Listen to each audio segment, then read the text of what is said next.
بسم اللہ الرحمن الرحیم۔ السلام علیکم، میں ڈاکٹر سائمہ اقبال آپ سب کو میں اپنے یوٹیوب چینل نئی سوچ وی ڈاکٹر سائمہ پر خوش آمدید کہتی ہوں۔ آج میرے لیکچر کا عنوان ہے دانتے کی ڈیوائن کامیڈی کا تنقیدی جائزہ۔ آئیں سٹارٹ کرتے ہیں۔ تمہید۔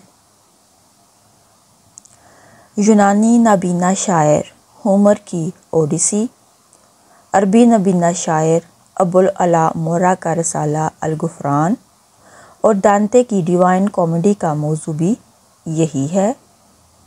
دانتے نے ابن عربی کی کتاب فتوحات مکیہ کو سامنے رکھا۔ محی الدین ابن عربی نے سیاحت علوی میں 2 افراد سے استفادہ کیا۔ ان میں سے ایک فلسفی اور دوسرا عالم دین تھا۔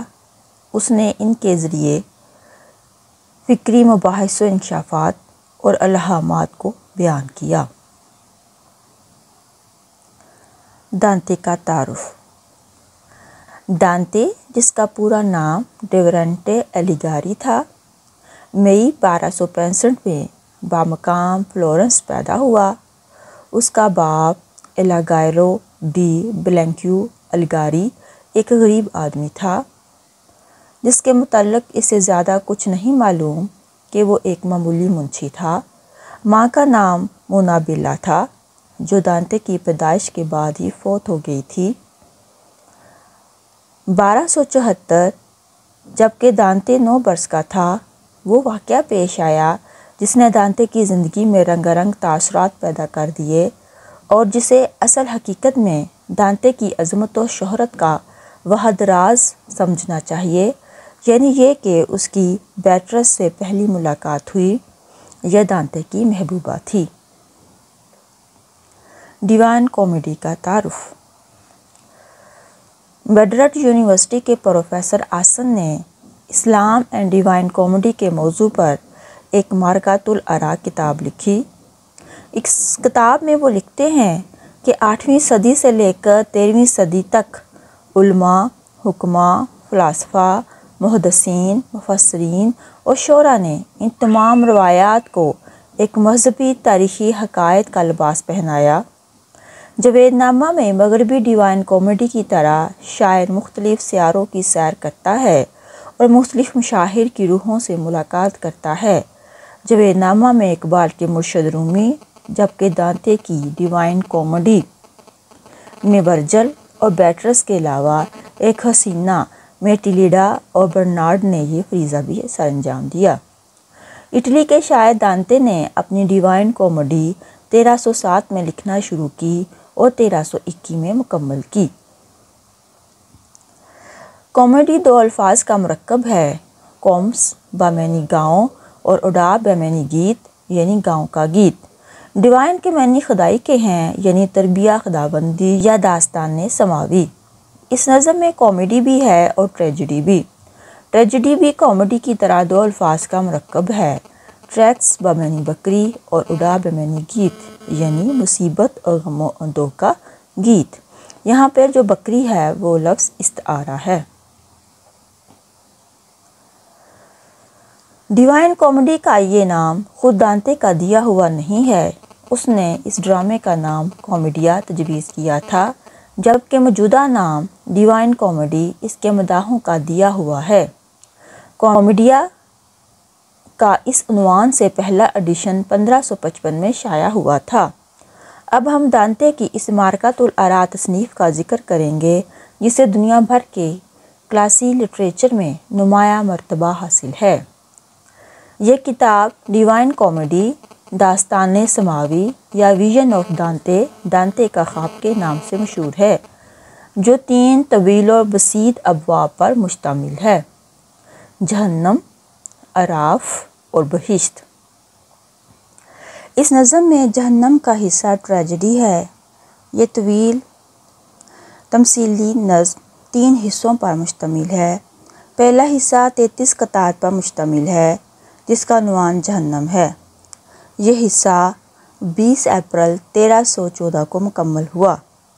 دوسرا حصہ اعراف کے نام سے ہے، یہ حصہ 33 قطعات پر مشتمل ہے اور 1319 میں مکمل ہوا۔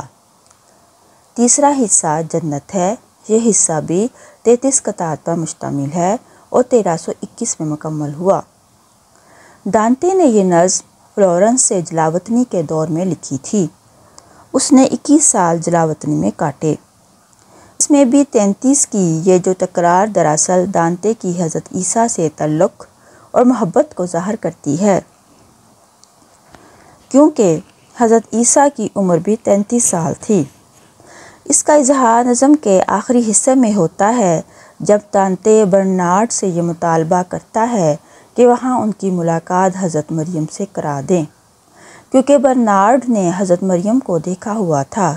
جب برنارڈ نے ان کی یہ خواہش پوری کر دی تو انہوں نے ایک اور مطالبہ کیا کہ وہ تثلیث اور خدا کے ساتھ انسان کے اتحاد کی ایک شکل دیکھنا چاہتے ہیں۔ چنانچہ ان کی یہ خواہش بھی پوری ہوئی۔ دانتے نے خدا کو انسانی شکل میں دیکھ لیا۔ وہ شکل اس کی محبوبہ بیٹرس کی تھی۔ اقبال نے بھی یہی دعویٰ کیا ہے کہ وہ اواں سوئے فلک خدا سے ہم کلام ہوئے۔ اس نظم کے مصروں کی کل تعداد 14,233 ہے۔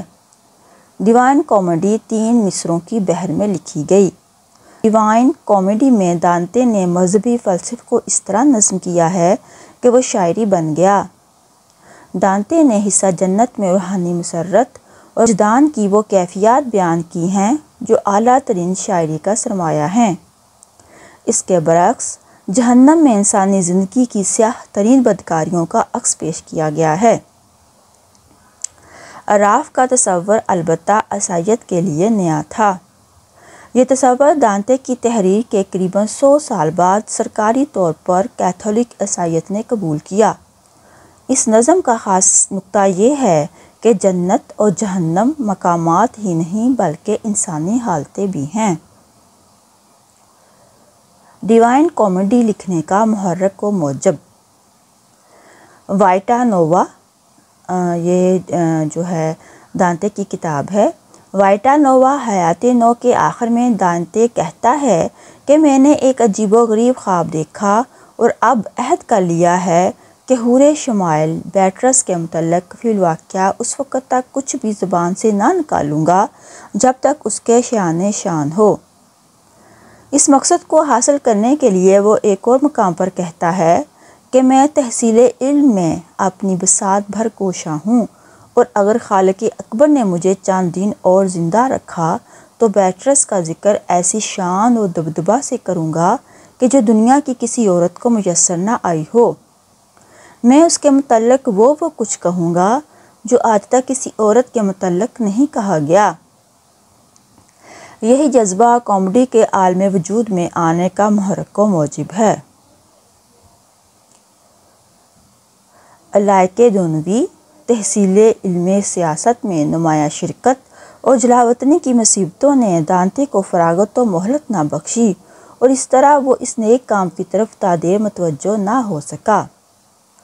اس نظم کا تخلیقی محرک دانتے کی محبوبہ بیٹرس ہے، جو اس کی ہم عمر تھی۔ جب دانتے کی بیٹرس سے پہلی ملاقات ہوئی اس وقت دونوں کی عمر 9 سال کی تھی۔ وہ پہلی ملاقات کے بعد بیٹرس سے 9 سال تک نہ مل سکا۔ اس کے 6 سال بعد بیٹرس کی شادی سائمن سے ہو گئی۔ شادی کے 1 سال بعد میں بیٹرس 25 سال کی عمر میں فوت ہو گئی۔ دانتے کو اس کا بڑا ملال ہوا۔ دانتے نے اپنی محبوبہ کو صرف 2 بار دیکھا تھا اور 1 بار اس سے ہم کلام بھی ہوا تھا۔ جدائی کے اثر نے یہ رنگ دکھایا کہ دانتے نے ایک کتاب حیات نو لکھی جو 1293 میں مکمل ہوئی۔ اس طرح یہ جدائی ابدی ہو گئی۔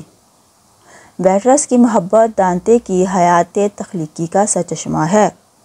بیٹرس کی وفات کے 2 سال کے بعد دانتے نے گیما نامی عورت سے شادی کر لی۔ اس شادی پر جنت میں بیٹرس نے دانتے پر یہ الزام لگایا کہ تم نے میری محبت کو ناپاک کر دیا ہے، جس پر دانتے نے بیٹرس کے پاؤں پر سر رکھ کر معافی مانگی۔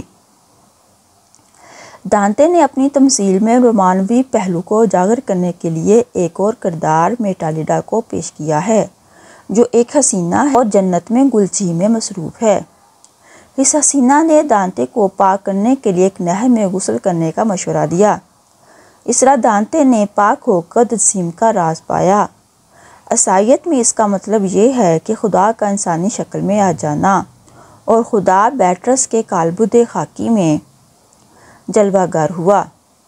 اسی طرح ہندوؤں کا بھی یہی عقیدہ ہے کہ خدا کے 10 اوتار ہیں، اور یعنی خدا 10 مرتبہ زمین پر انسانی روپ میں آیا ہے۔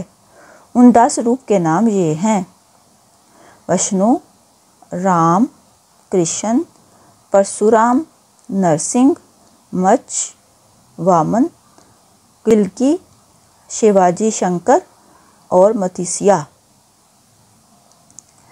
سیاحت علوی یا سیاحت افلاک کے موضوع پر زرتشتی عارف ارد اویران کا سفرنامہ ارد اویران نامہ کو قدیم ترین تسلیم کیا جاتا ہے۔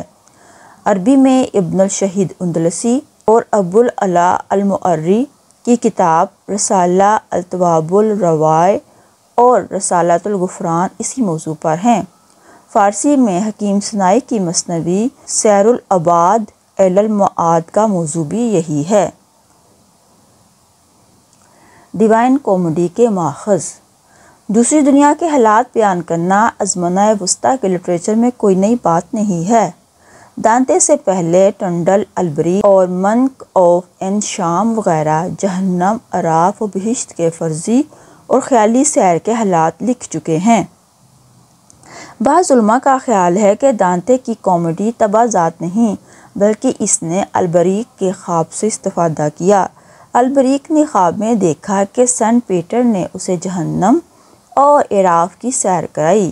سینٹ پیٹر اسے جہنم میں گناہ گاروں کے بارے میں بتاتے جاتے ہیں، اور وہ اس کے بعد 7واں آسمان عبور کر کے بہشت میں پہنچے، جہاں نیک بندے فراغت سے رہ رہے تھے۔ اس کے علاوہ یہ خیال بھی عام ہے کہ دانتے نے ورجل کی مشہور کتاب آئینائیڈ کی 6 جلد سے بھی بہت استفادہ کیا ہے۔ اس بات کا اعتراف خود دانتے نے بھی کیا ہے، اور اس نے ورجل کو اپنا معنوی استاد تسلیم کیا ہے اور سیر سماوی میں ان کی پیروی میں سفر کیا۔ دانتے کے سیاسی خیالات: ڈیوائن کامیڈی میں دانتے کے سیاسی خیالات کا اتنا گہرا اثر ہے کہ ان سے متعارف ہوئے بغیر اس نادر تصنیف سے کمحقہ فیض یاب ہونا محال ہے۔ ان کا ذکر کیا جا رہا ہے۔ دانتے کا پہلا اصول جس پر دانتے شدمت سے کاربند نظر آتا ہے، ارسطو کا وہ مقولہ ہے کہ چونکہ انسان ایک معاشرتی حیوان ہے، اس لیے وہ انفرادی طور پر کوئی اخلاقی حیثیت نہیں رکھتا، اسے ہمیشہ بڑی جماعت کا ایک فرد سمجھنا چاہیے۔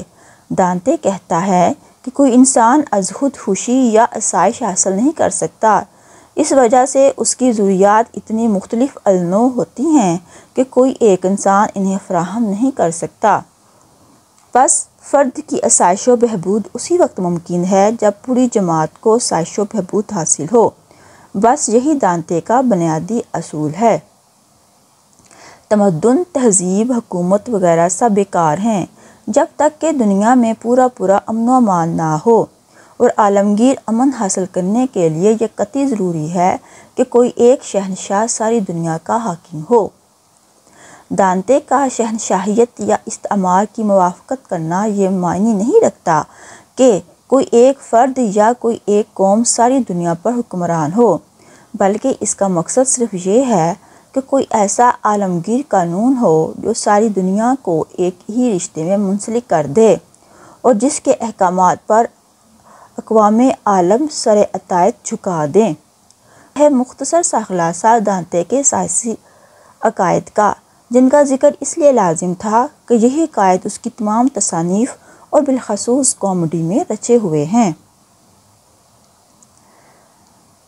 یہ کتاب لاطینی نثر میں ہے اور 12ویں صدی میں لکھی گئی تھی۔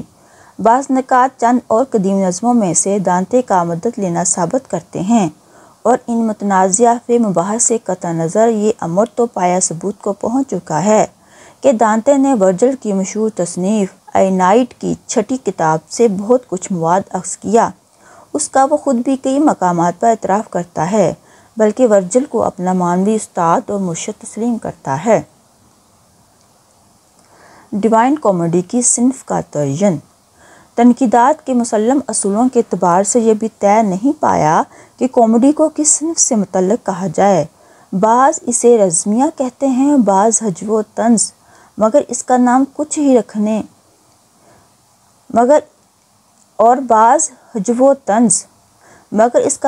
ہی رکھتے اس کی عظمت کے لیے یہی کافی ہے کہ اس میں شاعرانہ خوبیوں کے ساتھ دو بڑے جذبات، دہشت اور رحم اس شدت سے رچے ہوئے ہیں کہ پڑھنے والے کو گہری دلچسپی پیدا ہو جاتی ہے۔ ان دو جذبات کا اتنا ہنرورانہ امتزاج زمانہ وسطیٰ کی کسی اور تصنیف میں نظر نہیں آتا۔ ڈیوائن کامیڈی لکھنے کا مقصد۔ کامیڈی لکھنے سے دانتے کا مقصد کیا تھا؟ ایک صاحب نظر سے یہ راز پوشیدہ نہیں رہ سکتا۔ مختصر یوں سمجھیے کہ انسان علم کی مشعل ہاتھ میں لے کر نیک روی سے اس زندگی اور اس دنیا کی برکتوں سے بہرہ مند ہو سکتا ہے۔ کامیڈی میں بھی دانتے یہی خیال ظاہر کرتا ہے کہ کس طرح گناہ گار انسان توبہ استغفار کے بعد منزل مقصود تک پہنچ سکتا ہے۔ کامیڈی میں وہ کمال ہنرمندی سے روح کی اصل حالت کو فرضی اور تمثیلی رنگ میں بیان کرتا ہے۔ روح کی حالت کو اخلاقی اعتبار سے وہ 3 درجوں میں تقسیم کرتا ہے۔ ایک، وہ جب وہ گناہ میں مبتلا ہو، گویا اخلاقی اعتبار سے مردہ ہے اور اخلاقی دوزخ میں پہنچ چکی ہے۔ اسی حالت میں اگر وہ جسم سے علیحدگی اختیار کرے تو اصلی دوزخ میں پہنچ جاتی ہے۔ دوسرا درجہ، وہ جب کہ روح گناہوں سے اپنا پیچھا چھڑانا چاہتی ہے، گویا اخلاق کے اعراف میں ہے۔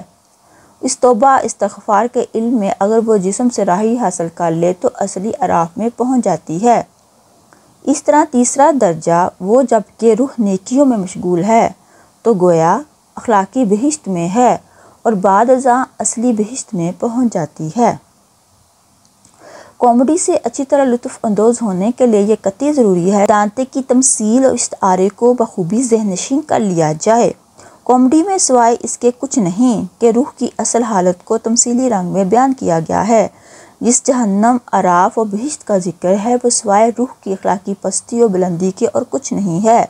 وکسٹڈ کا قول ہے کہ جس شخص نے کامیڈی کو صرف طبقات سماوی یعنی جہنم، عراف اور بہشت کی سیر کا بیان سمجھا، یقین رکھیے اس نے کچھ بھی نہیں سمجھا۔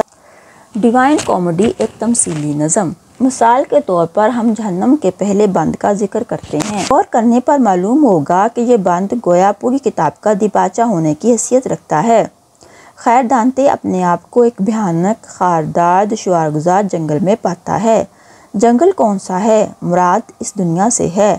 1300 میں فلورنس کی حالت دیگر گوں تھی۔ سیاسیات زندگی کو دشوار کر رہی تھی۔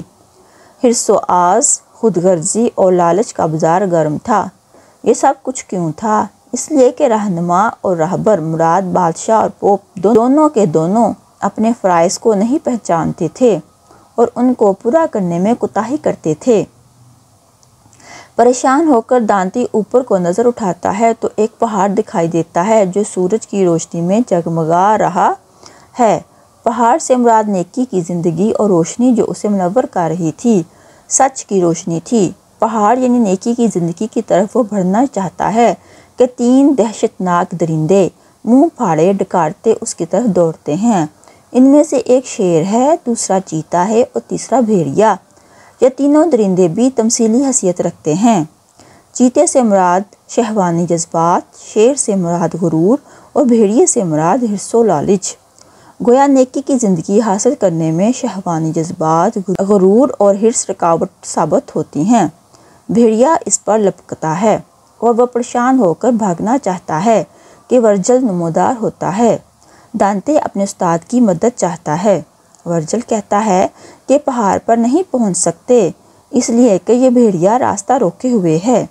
جب تک کہ کوشش کاری مراد لائق بادشاہ سے جو حرص کا بیج مٹا دے، اس بھیڑیے کا کام تمام نہ کر دے، پہاڑ پر پہنچنا ناممکن ہے۔ ورجل ایک دوسرا راستہ بتاتا ہے جو جہنم اور عراف سے ہو کر گزرتا ہے۔ پہاڑ پر پہنچنے کے بعد بیاٹرس اس کی رہنمائی کرے گی اور اسے اس اخلاقی بہشت سے اصل بہشت میں لے جائے گی۔